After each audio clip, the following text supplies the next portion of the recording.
ॐ अज्ञानतिमिरान्धस्य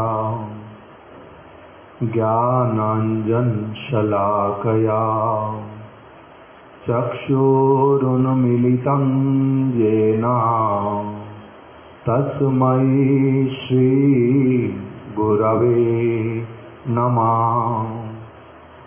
वाञ्छाकल्पतरुभ्यश्च कृपा सिन्धुभ्य एव च पतितानां पावनेभ्यो वैष्णवेभ्यो नमो नमः।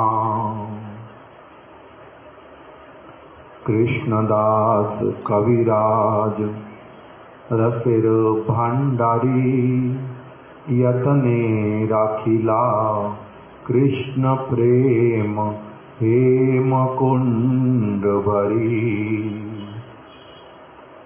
श्रूयतां श्रूयतां नित्यं गीयतां गीयतां मुदा चिन्त्यतां चिन्त्यतां भक्ता चैतन्य चरितामृतम्। जेबा नहीं बुझे के हो सुनिते सुनिते से हो कि अद्भुत चैतन्य चरित। कृष्ण ते उपजी बेरती जानी बेरसेर रीति सुनिले बड़ो हाय हित। भव सिंधु तरिवारे आछे जार चित्त श्रद्धा करी सुने से चैतन्य चरित। श्री कृष्ण चैतन्य प्रभु नित्यानंदा श्री अद्वैत गदाधर शिवासादि गौर भक्त वृंदा। हरे कृष्णा कृष्णा कृष्णा हरे हरे, हरे राम राम राम हरे हरे।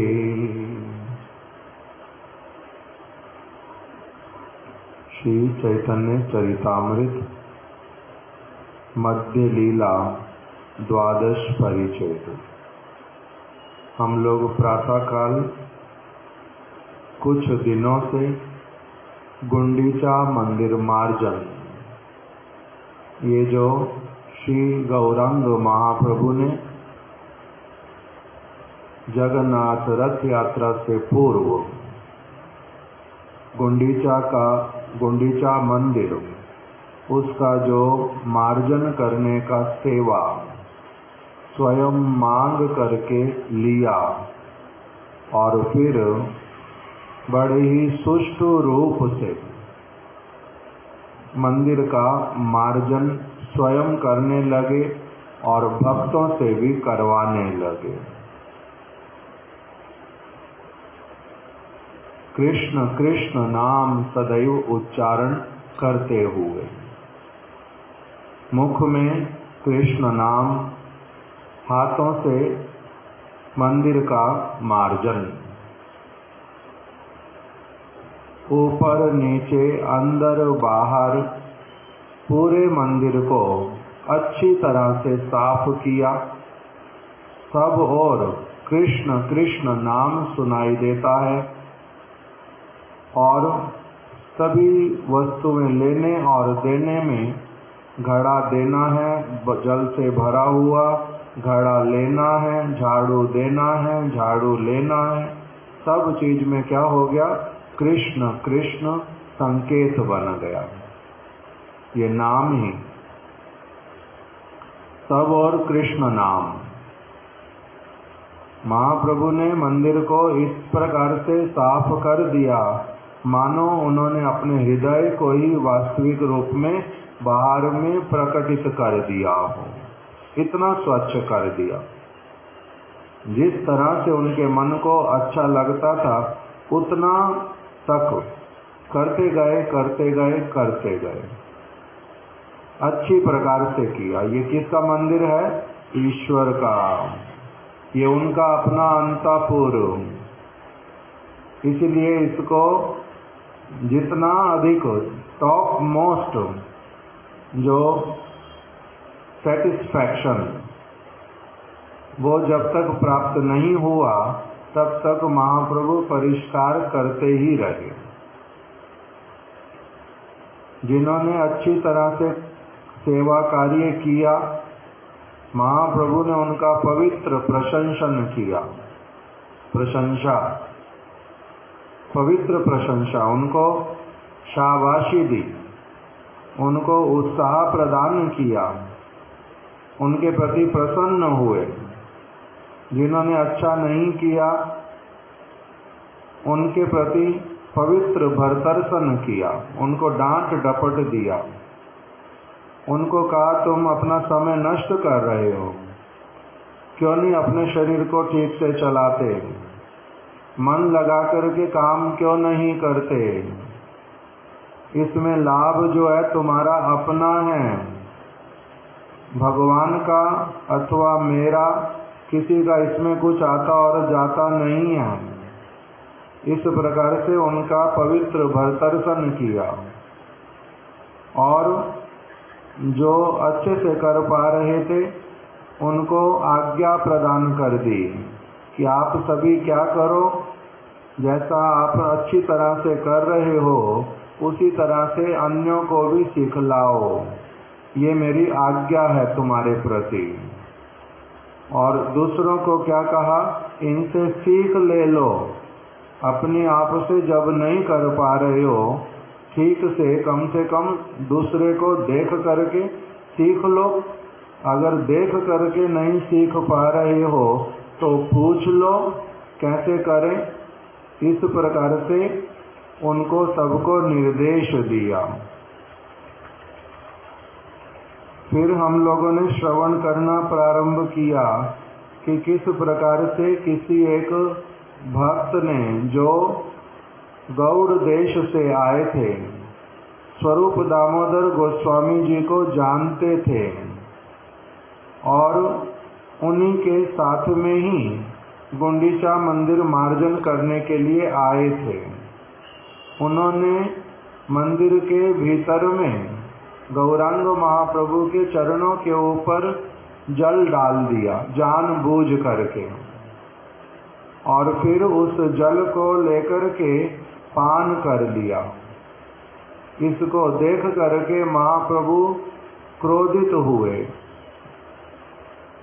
भीतर में कुछ ज्यादा असुविधा नहीं है इस बात से, क्यों? क्योंकि ये क्रिया अपने आप में खराब नहीं है। भगवान का चरण को धुला करके उसका जल पान करना भगवान के समान, उनके अत्यधिक घनिष्ठ, जो भगवान को अत्यंत प्रिय, जिनके जीवन में भगवान को छोड़ करके और कुछ है ही नहीं, उनके भी चरणों को धो करके उसका जल पान करना ये वास्तविक मंगलमय विधि है, जिसका सभी शास्त्रों में सभी गुरु वर्गों के द्वारा अनुमोदन किया गया है।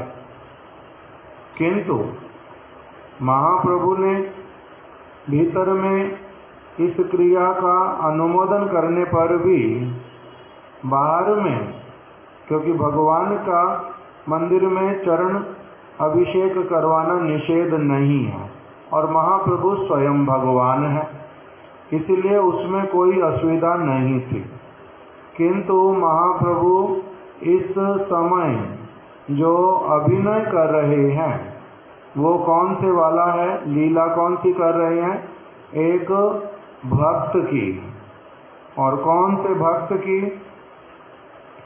उसके लिए बताया जगत गुरु, लोक शिक्षक और आचार्य का कार्य करने वाले।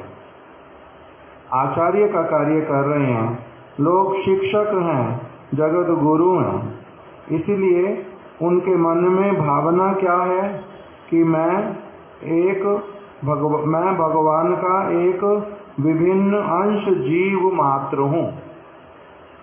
महाप्रभु के मन में क्या है इस समय कि मैं भगवान श्री कृष्ण है, मैं एक जीव हूँ और कौन से वाला जीव हूँ? भगवान का विभिन्न अंश, स्वा अंश भी नहीं हूँ, अर्थात उनका कोई अवतार इत्यादि नहीं हूँ। मैं विभिन्न अंश हूँ, मैं उनका दास हूँ, विभिन्न अंश जीवात्मा हूँ, मैं दास हूँ। और अपने गुरु पाद पद्म की कृपा से मैंने भक्ति के विषय में कुछ जानना समझना प्रारंभ किया था, इसलिए उन्होंने मेरे को आदेश किया था कि तुम क्या हो जाओ, लोक शिक्षक बनो। सभी स्थानों पर जाकर के लोगों को कृष्ण भक्ति की, कृष्ण सेवा की जो बातें हैं वो जाकर के बतलाओ। तो इसीलिए मैं अपने गुरु जी के आदेश से लोक शिक्षक बना हूँ। मैं अभी गुरु का कार्य भी कर रहा हूँ, आचार्य का। तो इसीलिए ये तो मेरा सेवा कार्य है, किंतु हूँ मैं कौन? भगवान का विभिन्न अंश, उनका नित्य दास। इसीलिए दास का चरण धुलवाना मंदिर के भीतर में ये दोष होता है। इस वस्तु को ही सभी को सिखलाने के लिए महाप्रभु ने उस भक्त के प्रति क्रोध प्रकाशित किया। भावना क्या है हृदय में? मैं कौन हूँ? भगवान का विभिन्न अंश, जीव आत्मा। मैं अभी आचार्य का कार्य कर रहा हूँ। यदि मैं इस कार्य को होने देता हूँ, इसको स्वीकार कर लेता हूँ, चुप रह जाता हूँ, तो ये ठीक नहीं होगा, भूल होएगी। इसलिए महाप्रभु चुप रहे नहीं। उसका मौनम सम्मति लक्षणम, मौन यदि रह जाते तो सम्मति हो जाती कि उसने ठीक ही काम किया है, कोई बात नहीं। किंतु उसने ठीक नहीं किया, इसलिए महाप्रभु मौन नहीं रहे। उन्होंने स्वरूप दामोदर गोस्वामी को बुलाया, शिक्षा लागी, स्वरूपे डाकी कहिला सहारे। स्वरूप दामोदर गोस्वामी को कहा, जे इधर आओ, देखो यही देखो तुम्हार गौड़ियार व्यवहारे। उनको शिकायत की। किस लिए उनको शिकायत की? क्योंकि वो व्यक्ति उनके साथ में जान पहचान के कारण ही महाप्रभु के पास में आया था, इसलिए उन्हीं को शिकायत किया। जो देखो तुम्हारा जो ये गौड़िया, ये किस प्रकार का व्यवहार कर रहा है। इसके द्वारा महाप्रभु ने ये भी लक्ष्य कर दिया, जो सारे गौड़िये उनके प्रधान जो है वो कौन है? शिला स्वरूप दामोदर गोस्वामी। इसलिए महाप्रभु को जिस किसी का शिकायत करना होता है वो किसके पास में करते हैं? स्वरूप दामोदर गोस्वामी जी के पास में। उनको बोल दिया कि इसको देखो, ये ऐसा वाला मंदिर में चरण इत्यादि धुलवाना, ये क्या है? ये है मर्यादा लंघन। मर्यादा का पालन होता है, मर्यादा का लंघन भी होता है। पालन करता है जो, उसके प्रति भगवान प्रसन्न होते हैं। जो मर्यादा का लंघन करता, लंघन करना मतलब उल्लंघन, उसको नहीं मानना, मर्यादा नहीं देना भगवान को, जो उल्लंघन करता है उसके प्रति क्या होता है? उसका हो जाता है सेवा अपराध। कल हम लोगों ने 32 सेवा अपराध के विषय में सुना था। तो इसलिए महाप्रभु अपने आप में भावना है, मैं विभिन्न अंश हूँ भगवान का। मैं अभी अपने गुरु पाद पद्म की आज्ञा से आचार्य का कार्य कर रहा हूँ, मैं किंतु भगवान का नित्य दास हूँ। इसीलिए मर्यादा मेरा लंघन करना हो गया। मैंने भगवान के मंदिर में इस प्रकार से चरण किसी को धोने दिए, ये तो अच्छा हुआ नहीं। मैं तो धोना देना नहीं चाहता, किंतु इन्होंने चतुराई पूर्वक कर लिया और फिर जल भी लेके पान कर लिया। ये मर्यादा का लंघन। यदि मैं नहीं बोलूं मेरा दोष होगा। इसीलिए गुरुवर्ग यदि भगवान के सामने उनको कोई प्रणाम करता है तो वो क्या बोलते थे, देखो भगवान के सामने प्रणाम नहीं करना, भगवान के सामने प्रणाम नहीं करना, मर्यादा लंघन होता है, ऐसे वाला नहीं करना।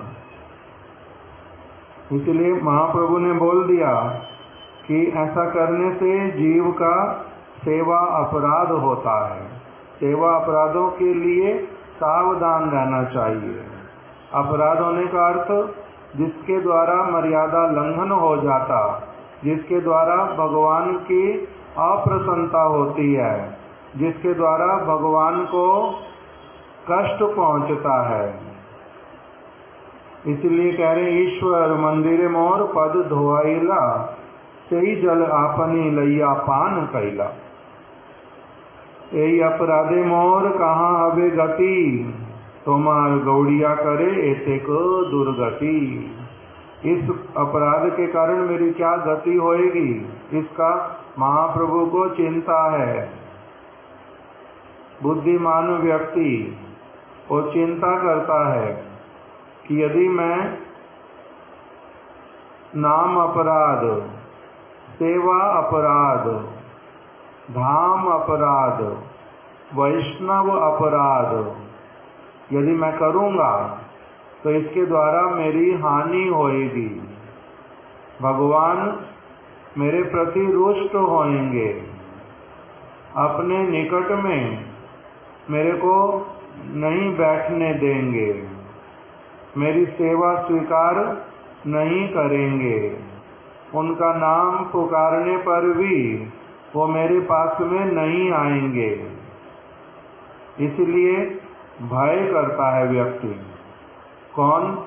जो सिंसियर, कि मेरे को सेवा अपराध नहीं करना, मेरे को नाम अपराध नहीं करना, धाम अपराध नहीं करना, वैष्णव अपराध नहीं करना, ये सारा कुछ उसके मन में आता है। तबे स्वरूप गोसाई तार घाड़े हाथ दिया।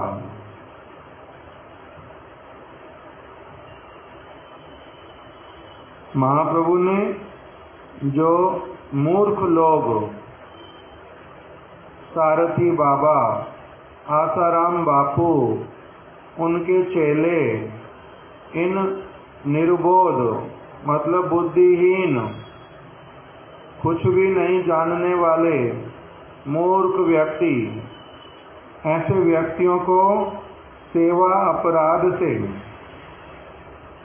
गुरु ब्रुव गण के, सो कॉल्ड गुरु हैं, जो ये गुरु नहीं है, गुरु ब्रुव है। गुरु ब्रुव मतलब ढोंगी गुरु, भ्रष्ट गुरु, कपटी। ऐसे लोगों को सेवा अपराध से सतर्क रहने के लिए ऐसे वाली शिक्षा दी, ऐसे वाला शिक्षा दे दिया कि कोई इस प्रकार का कार्य ना करे, व्यक्ति सावधान हो जाए, सतर्क रहे। उसी के लिए स्वयं आचरण करके दिखा रहे हैं। तबे स्वरूप गोसाई तार घाड़े हाथ दिया, ढेका मारी पूरी बाहिर राखी लेन लैया। तब शिला स्वरूप दामोदर गोस्वामी जी ने क्या किया, उस गौड़ीय व्यक्ति को अपने हाथ उसकी गर्दन पर रख दिया पीछे और धक्का देते हुए उसको जोर करके अपने साथ में बाहर ले गए और फिर उनको बाहर कर दिया मंदिर से। गुंडीचा होते बहिष्करण, उनको बाहर रख दिया। धक्का मारी पूरी बाहिर, पूरी से बाहर कर दिया का मतलब गुंडीचा पूरी। भक्ति विनोद ठाकुर जी ने लिख दिया गुंडीचा पूरी, गुंडीचा मंदिर की जो 4 दीवारी उससे उनको बाहर कर दिया। पुनः आसी प्रभु पाए करीला विनय।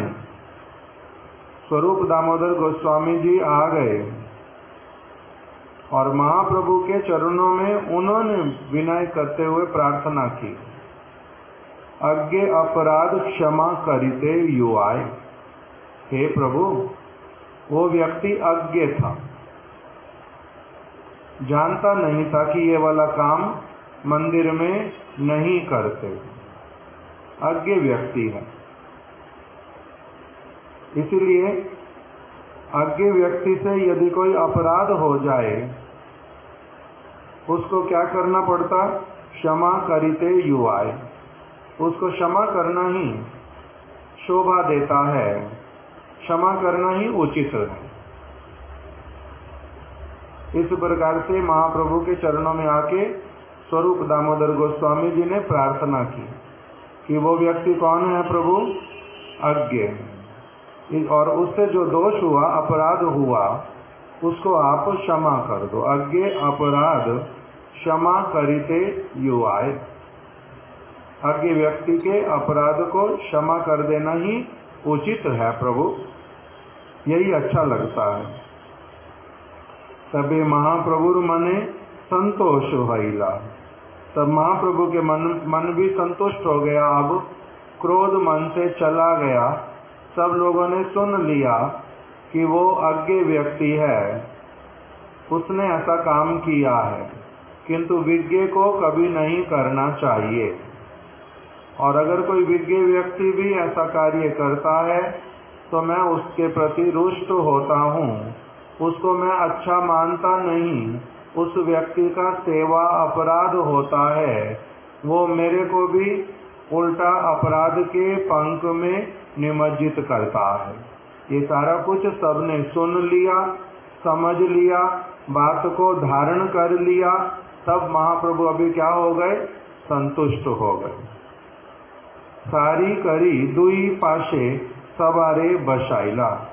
अब महाप्रभु ने पंक्ति बना करके सारे भक्तों को कहा, आप यहाँ बैठो, आप यहाँ बैठो, आप यहाँ बैठो, आप यहाँ बैठो। ऐसे करके पंक्ति लगवा करके दो तरफ सारी करी दुई पाशे, दो और पंक्ति लगवा दी, सबको बिठा दिया। आपने बशिया माजे आप नार हाथे तृण काकर कूटा लागिला कूड़ाई थे। के कतो कूड़ाए सब एकत्र करीबो, जार अल्प तार ठाई पीठा पाना लईबो। महाप्रभु अब बीच में बैठ गए। अब फिर से एक बात बोल रहे हैं, यद्यपि थोड़ा सा समझ नहीं आ रहा है। क्या किया, महाप्रभु बीच में बैठ गए, सबको दोनों तरफ बिठा दिया पंक्ति लगा करके। सारी करी दुई पाशे सवारे बशाइला, सभी को बिठा दिया। और फिर आपने करिया माजे आप नार हाथे, आपने बशिया माजे। महाप्रभु स्वयं बीच में बैठ गए और क्या करने लगे, अपने हाथ से तिनके को, कंकर को और कोई कूटा पता नहीं क्या होता है, कोई और भी वस्तु, उसको उठाने लगे। के कतो कूड़ाए, सब एकत्र करीबो। स्वाल्पाहरणकारी व्यक्ति के प्रसाद ग्रहण रूप शास्ति दान। महाप्रभु ने कहा, जिसका कम इकट्ठा हुआ, तिनका, धूली और कंकर इत्यादि जिसने कम इकट्ठा किया है, तार ठाई पीठा पाना लईवो, उससे मैं क्या लूंगा? पीठा और पाना। पीठा क्या होता है? भगवान जगन्नाथ जी को लगने वाला बहुत सुंदर प्रसाद, बहुत स्वादिष्ट प्रसाद, पीठा।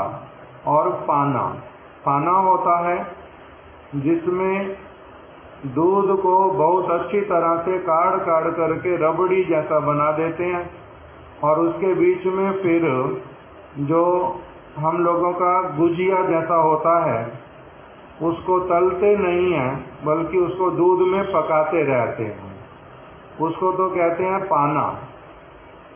और पीठा क्या होता है? पीठा होता है, हमारे महाराज जी, जब से मैं उनको देखता हूँ, मिला जब से, महाराज जगन्नाथ मंदिर जा रहे हैं, आपके लिए कोई प्रसाद लेके आ जाएं, बीड़ी पीठा लेकर के आ जाना। बीड़ी नहीं, बीड़ी पीठा। बीड़ी पीठा क्या होता है? बीड़ी मतलब उड़द की दाल। उड़द की दाल को भिगो करके रख देते हैं, फिर उसका बहुत मोटा, उसको हम पंजाबी में बोलते हैं मन,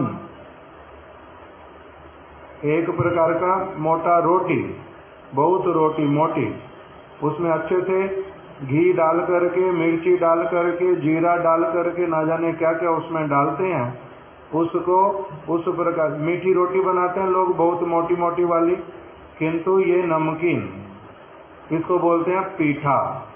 ऐसे अनेक प्रकार के अलग अलग बनते हैं, फिर उसको अच्छे से तवे के ऊपर सेकते हैं परांठे के जैसे। तो उसको महाप्रभु ने क्या बोल दिया कि जिसका बहुत कम हुआ सफाई, उसको मैं क्या करूंगा? उससे पीठा पाना लूंगा। तुम्हारा जितना सामर्थ्य उतना तुम पीठा और पाना खरीद करके लाओ, अर्थात अपना जो तुम्हारा पैसा है उसको खर्च करो। पैसा तुमने जो अपना परिश्रम करके अर्जित किया हुआ, यहाँ परिश्रम कर नहीं पा रहे, सफाई करते नहीं हो, इसलिए पहले जो परिश्रम से धन एकत्रित करके रखा, उसी से क्या कर दो, अभी पीठा और पाना तुम मेरे को ला करके दे दो, वो मैं तुम्हारे से लूंगा। किससे लूंगा?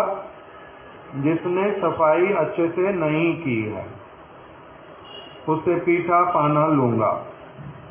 स्वल्प आहरणकारी व्यक्ति के प्रसाद ग्रहण रूप शास्ति दान, ये तुम्हारे लिए दंड है, ये तुम्हें सजा दूंगा। क्या क्या सजा है ये? तुम्हारे से प्रसाद लूंगा, तुम प्रसाद लेकर के आओ, पीठा पाना। किस लिए पीठा पाना? सबसे स्वादिष्ट और वो मिलता है कम और महंगा भी। एक पीठा मिलता था, महाराज जी के लिए लाते थे 98 में 200 रुपये का, उसको देखने से लगता क्या है इसमें 200 रुपये का भाई, किंतु वो देते ही उतने का। ठीक है, अब तो पता नहीं कितने का देते होंगे, बहुत समय से लिया ही। जार अल्प तार ठाई पीठा पाना लई वो, इसे जिसने कम इकट्ठा किया, यहाँ मेहनत कम की है, भगवान के लिए सेवा किया नहीं, बहुत कूड़ा कम इकट्ठा किया, उसको क्या लाके देना पड़ेगा मेरे को? पीठा पाना। जबरदस्ती है, लाके देना ही पड़ेगा, जबरदस्ती है। इस प्रकार से किंतु स्नेह पूर्वक कहा, इसमें भी उनका मंगल है, इस बात को भी अभी बताएंगे। गुंडीचा संपूर्ण रूपे निर्मलीकृत, एई मतो सब पुरी करिला शोधन, शीतल निर्मल कैला जेनो निज मन। फिर से वही बातों बोल रहे हैं कि एई मतो सब पुरी करिला शोधन, गुंडीचा पुरी अर्थात गुंडीचा मंदिर को बड़ी अच्छी तरह से साफ कर दिया, शीतल निर्मल कर दिया, कैला जेनो निज मन, अपने मन को जिस प्रकार से सबसे अच्छा लगता था, जैसा उनका अपना मन मानता, जैसा उनका अपना मन उसी की तरह उसको बना दिया।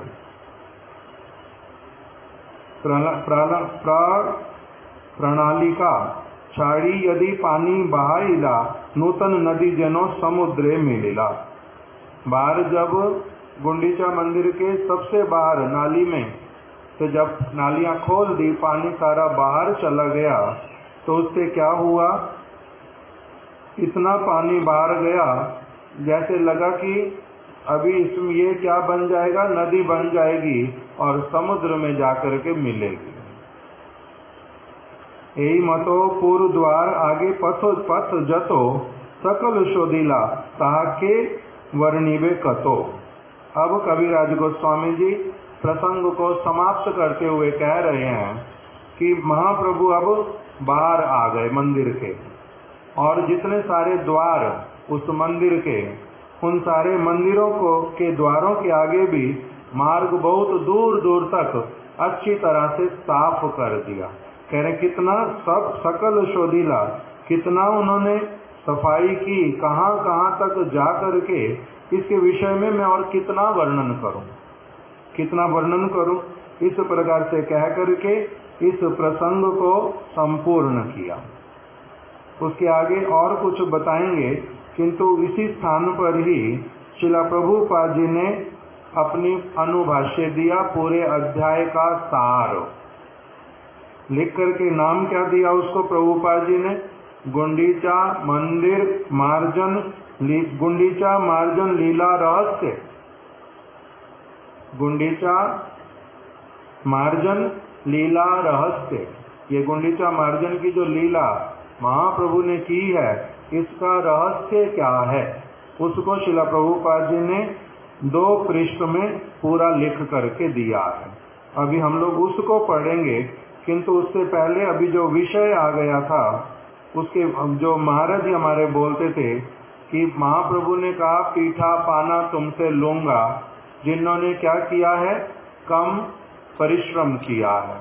कैसे पता चला कम परिश्रम किया है, क्योंकि आपने जो धूली कंकर करकट इत्यादि इकट्ठा किया, ये देखने में ही बहुत कम है, इसलिए जिसने कम किया उनको क्या करना पड़ेगा, वो पीठा पाना लाएंगे। इसके आगे शायद फिर से यही वाली बात ठीक से आएगी जब सारे प्रसाद पाने बैठेंगे। तो इसी में महाराज जी बोलते थे कि जो व्यक्ति अपने हृदय को स्वच्छ नहीं कर पा रहा, भगवान की ओर नहीं लग पा रहा, सुनने पर भी देखने पर भी भगवान की सेवा को करने में उत्साहित नहीं हो रहा, उसको क्या करना चाहिए, उसको वैष्णव सेवा करनी चाहिए। उसके द्वारा उनका धीरे धीरे क्या होगा, उनमें भी पारमार्थिक बल का संचार होगा अपने हृदय को शुद्ध करने के लिए। इस प्रकार का बताते थे।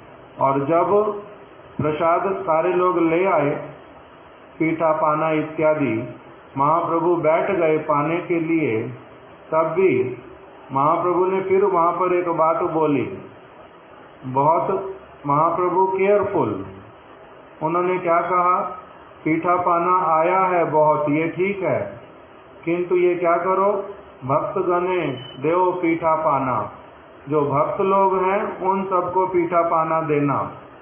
मेरे को क्या दो, मेरे को दो लाफड़ा व्यंजन, चावल और जो सारी सब्जियों को मिला करके एक सब्जी बना दी गई है जगन्नाथ जी की, वही वाली सब्जी केवल मेरे को दो, जो सबसे जो है सस्ता और सबसे कम स्वादिष्ट प्रसाद। मेरे को क्या, सब भक्तों में क्या दो, पीठा और पाना, और मेरे को क्या दो, मेरे को ला करके दो लाफड़ा व्यंजन, मेरे को लाफड़ा व्यंजन ला के दो।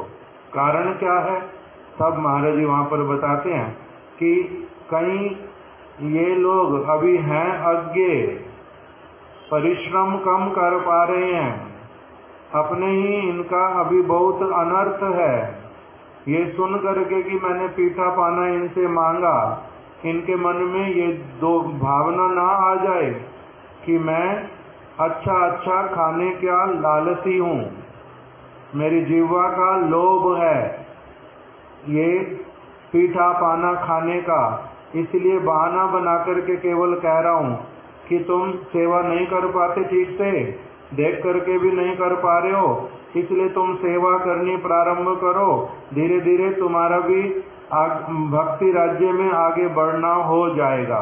कहीं इस बात को ये केवल मात्र मेरा एक बहाना ना मान ले और उसके द्वारा इनका जो मंगल होना हो वो रुक ना जाए। उल्टा लाया है पीठा पाना ये ठीक है, किंतु यदि मेरी बात में विश्वास नहीं करेगा कि इसके द्वारा इसका वास्तविक रूप में मंगल होगा, इसका आगे बढ़ना होगा, आचार्य की बात को धारण करने का इसमें बल और योग्यता आएगी, यदि इस बात में विश्वास नहीं कर पाया और मन में आ गया कि ये साधु जो है महाप्रभु ये तो केवल मात्र ऐसे बहाना बना करके हमारे से पीठा पाना लेके खाना चाहता है, इसको जीवा का लोभ है, तब इनका लाभ होगा नहीं, उल्टा हानि हो जाएगी। इसलिए उनकी हानि ना हो, इस बड़े सावधान होकर के क्या कह दिया महाप्रभु ने कि मेरे को पीठा पाना नहीं देना, मेरे को क्या दो, लाफड़ा व्यंजन। स्वयं लाफड़ा व्यंजन मांगा, दूसरी चीज नहीं मांगते। प्रसाद परिवेशन जो कर रहे थे उनमें दो मुख्य भक्त, उनका नाम श्री स्वरूप दामोदर गोस्वामी और दूसरे श्री जगदानंद पंडित। उन दोनों ने किंतु सारी चीजें ही महाप्रभु की पत्तल में भी दे दी।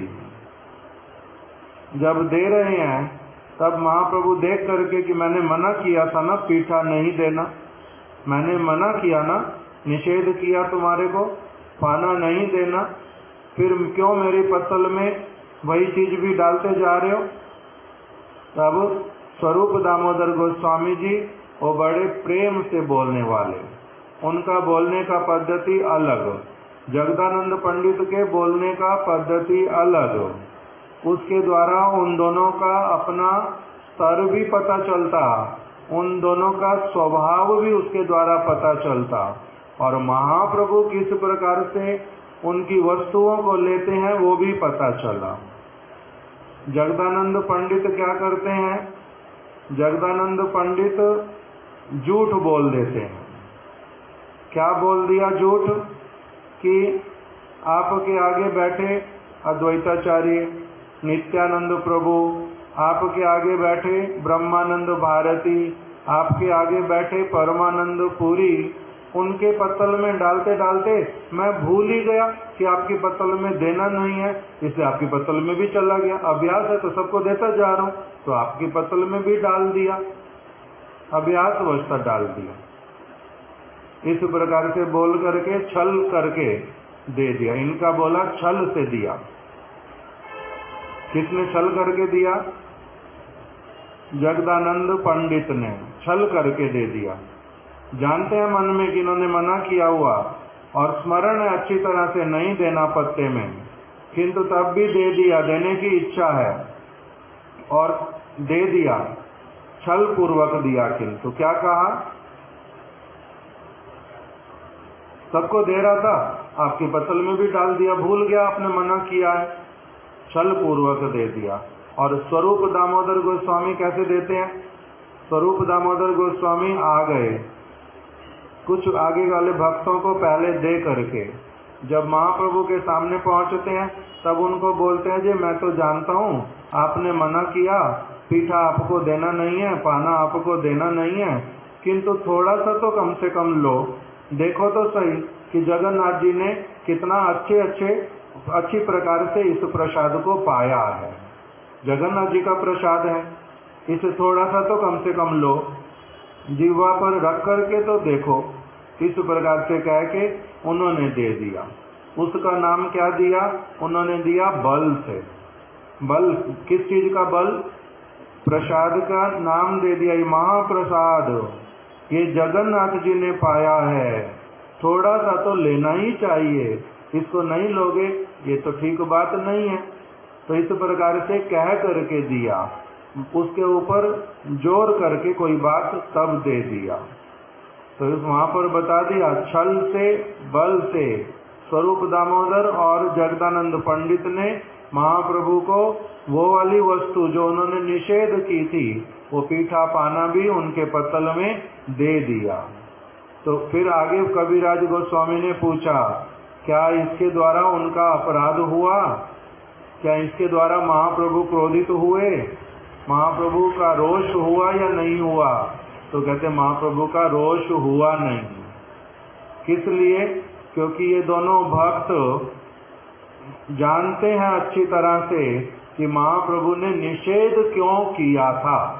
ये नहीं है कि खाना नहीं चाहते थे, ये नहीं है कि जगन्नाथ जी का प्रसाद है मेरे को लेना नहीं है, ये भी नहीं है कि वो लेंगे, वो नहीं लेंगे, वो यदि नहीं लेंगे तो सचमुच में दूसरों का मंगल नहीं होगा। यही वास्तविक रूप में महाप्रभु सबसे अधिक योग्य पात्र उस वस्तु को लेने का। यदि जिसने पीठा पाना ला के दिया उसकी वस्तु को महाप्रभु नहीं लेंगे तो उस व्यक्ति का मंगल नहीं होगा, उल्टा अत्यधिक मंगल। इस बात को अच्छी तरह से ये जानने वाले, और इनका ये भी अच्छी तरह से ज्ञान है कि इन्होंने जो कहा है मुझे नहीं देना, उसका कारण क्या है, जो अज्ञ व्यक्ति उनका रक्षा करने के लिए। इस बात को भी अच्छी तरह से ये जानते हैं दोनों, इसीलिए उस बात का रक्षा भी हो गया और उनकी पत्तल में भी दे दिया। इसलिए इनका कोई दोष हुआ नहीं, उल्टा सेवा बन गया। अच्छी तरह से इस बात को समझते हैं। ये वाला सारा प्रसंग यहाँ पर बतलाया गुंडीचा मंदिर मार्जन लीला में। अब प्रभुपाद जी ने जो कहना प्रारंभ किया उसको हम लोग सिर्फ 2 पंक्तियां अभी सुन लेते हैं, बाकी कल श्रवण करेंगे। जगत गुरु महाप्रभु, महाप्रभु को प्रभुपाद जी ने नाम क्या दिया? जगत गुरु महाप्रभु। प्रभुपाद जी ने जो गुरु परंपरा वाला कीर्तन लिखा, कृष्णा हिते चतुर्मुख, ये प्रभुपाद जी ने लिखा है। कृष्ण से लेकर के ब्रह्मा जी से नारद और अभी तक का जो गुरु परंपरा, उसको पूरा उन्होंने ही लिख करके दे दिया। उसी के अंतर्गत बतलाया कि गौरांग महाप्रभु स्वयं भगवान होने पर भी भक्त का रूप धारण करके उन्होंने क्या किया? ईश्वरपुरी के धन्य कोरिलेन श्री चैतन्य, ईश्वरपुरी को उन्होंने धन्य कर दिया, क्योंकि ईश्वरपुरी पाद बहुत श्रेष्ठ भक्त, गुरु पाद पद्म के प्रति अत्यधिक निष्ठा युक्त सेवा करने वाले, व्यवहारिक वस्तुओं को पारमार्थिक वस्तुओं को भली प्रकार जानने वाले, अपने गुरु पाद पद्म का मल मूत्र इत्यादि तक भी परिष्कार कर देने वाले, और उनको सब समय भगवान की वार्ता सुनाने वाले। इसलिए ईश्वरपुरी पाद जी को महाप्रभु ने क्या किया? गुरु के रूप में वर्ण किया। ईश्वरपुरी के धन्य कोरिलेन श्री चैतन्य, जगत गुरु गौर महाप्रभु। महाप्रभु जगत गुरु हैं, ऐसे तो भगवान है, और जगत के गुरु के रूप में गौरांग महाप्रभु के रूप में अवतरित हुए। वही जगत गुरु महाप्रभु यही लीला टीर द्वारा यही शिक्षा दिया चेंजे। उन्होंने क्या शिक्षा दी इस लीला के द्वारा? श्री कृष्ण के यदि कोनो सौभाग्यवान जीव स्वीय हृदय सिंहासने बसाइते इच्छा करें, श्री कृष्ण को यदि कोई सौभाग्यशाली जीव अपने हृदय सिंहासन पर बिठाने की इच्छा करता है, हृदय के सिंहासन पर हम लोग अनेकों लोगों को बिठा करके रखते हैं, किंतु भगवान को बिठा करके रखने की शुद्ध इच्छा आना बहुत कठिन, सहज नहीं है ये बात। भगवान मेरे हृदय में आके बैठ जाए और कोई भी नाम वहां पर हो, तो कह रहे यदि ये किसके हृदय में आता है? जो परम सौभाग्यवान, सौभाग्यशाली व्यक्ति उनको चाहता है। जो दुर्भागा वो और हजारों चीजों को चाहता है, भगवान को थोड़ा ना चाहता है। मेरे हृदय में क्या क्या वास करता है? किसी समय माता पिता, किसी समय भाई बहन, किसी समय स्त्री, किसी समय पुत्र, किसी समय पुत्री, किसी समय धन संपत्ति, किसी समय यश इत्यादि की कामना, किसी समय धन घर बहुत बड़ा, किसी समय राज्य, हजारों प्रकार की वस्तुएं मेरे हृदय में क्या करती हैं? वास करती हैं। किंतु भगवान का वहां पर वास ये किसके हृदय में होता है? सौभाग्यवान जीव के। इसलिए प्रभुपाद जी बोल रहे हैं कि सौभाग्यवान जीव कोई यदि होता है और वो यदि इच्छा करता है कि मेरे हृदय सिंहासन पर कौन आकर के बैठे? श्री कृष्ण मेरे हृदय सिंहासन पर बैठे। यदि वो इस प्रकार से उनको बिठाने की इच्छा करता है, बुलाता है, कामना करता है, प्रार्थना करता है कि वो एक बार आ जाएं, मेरे हृदय में बैठ जाएं, तबे सर्वाग्रे कहाँ हृदय मल धौत करा उचित। तब उस व्यक्ति को सबसे पहले क्या करना प्रारंभ करना चाहिए? अपने हृदय का जो मैला है उसको धोना प्रारंभ कर देना चाहिए। यदि चाहते हैं भगवान हृदय में आके बैठ जाएं, ऐसा तुम्हारा इच्छा हो गया, इतने सौभाग्यशाली कोई हो गई यदि, तब उस व्यक्ति को क्या करना चाहिए? सबसे पहले उसके लिए यही उचित है कि वो तैयारी करनी पहले से प्रारंभ कर दे। क्या तैयारी? अपने हृदय का जो मैला है उसको साफ करना प्रारंभ कर दे। हृदय मल धौत करा उचित। हृदय टीके निर्मल शांत और भक्ति उज्ज्वल करा आवश्यक। हृदय को यदि चाहते हैं सचमुच में कि भगवान आकर के बैठे, षड ऐश्वर्य के अधिपति, जो मेरे नित्य प्रभु, जो अत्यंत गुणवान, सबके मंगलाकांक्षी, सबसे उदार, महावदान्य, परम शुभद, ऐसे वाले प्रभु मेरे हृदय में आकर के बैठ जाएं। यदि ये कामना, तो हृदय का मैल धोना प्रारंभ करना चाहिए। यही उचित है व्यक्ति के लिए करना। दूसरा क्या बोल दिया? हृदय को धो करके कैसा करना? निर्मल बना दो, शांत कर दो और उसको उज्जवल बना दो। उज्जवल हृदय कौन सा होता है? उसके लिए बता दिया भक्ति उज्जवल। सेवा के द्वारा, उनकी सेवा करते करते उज्जवल कर दो अपने हृदय को, अर्थात प्रकाशमान, अंधकार को पूरा वहां से हटा दो। हृदय में क्या कर दो? अत्यंत सुंदर लाइटिंग, रोशनी, उज्ज्वलता, प्रकाश, एकदम से चक चक कर रहा हो फर्श, चक चक कर रहा हो सिंहासन, इस प्रकार का अपने हृदय को बनाना प्रारंभ कर देना चाहिए, करना आवश्यक है। तभी भगवान आके बैठते हैं। हृदय क्षेत्रे कंटक पूर्ण तृण व आगाछा, धूली और कंकर आदि रूप अनर्थ किचु मात्र थाकिलो, परम सेवे भगवान के बसानो जाए ना। कह रहे यदि हृदय में तिनके रहें, हृदय में धूली रहे, हृदय में कंकर रहें, ये सारे अनर्थ हैं, ये अवांछित वस्तुएं हैं, ये गंदी लगने वाली, कष्ट पहुंचाने वाली वस्तुएं हैं। जब तक हृदय में ये वस्तुएं रहेंगी तब तक ऐसे अनर्थों के थोड़े बहुत भी रहने पर, अधिक मात्रा का तो कहना ही क्या, थोड़े बहुत रहने पर भी जो परम सेव्य, अर्थात सेव्य किसको कहते हैं, जो मेरे अत्यंत आदर के पात्र, सेवा के पात्र, ऐसे वाले परम सेव्य भगवान को क्या वहां पर फिर बिठाया जा सकता है?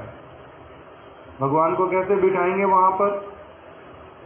यदि अनर्थ भरे पड़े, कांटे हैं, तिनके हैं, अनेक प्रकार के जंगली उसमें घास इत्यादि उग आई है, अवांछित वस्तुएं, बिच्छू हैं, सांप हैं, कीड़े मकोड़े घूम रहे हैं, ऐसे वाले स्थान पर कैसे परम सेव्य प्रभु को बिठाया जा सकता है? तो कह रहे हैं इन सब को दूर करना चाहिए, इसको दूर करना प्रारंभ करना चाहिए। तो ये सारी वस्तुएं हैं क्या? मेरे हृदय में कहाँ है तिनके? मेरे हृदय में कहाँ है धूल? इन सारी वस्तुओं को वो किस रूप में मेरे हृदय के भीतर में है, इसी को ही श्रीला प्रभुपाद जी ने अच्छी तरह से खोल करके बताया है। हम लोग अब इसको कल आगे श्रवण करेंगे, आज यहीं तक रख देते हैं। श्री चैतन्य चरितामृत की जय। श्रीला कृष्णदास कविराज गोस्वामी की जय। श्री चैतन्य महाप्रभु की जय। श्रीला प्रभुपाद की जय। वांछा कल्पतरुभ्यश्च कृपा सिंधुभ्यः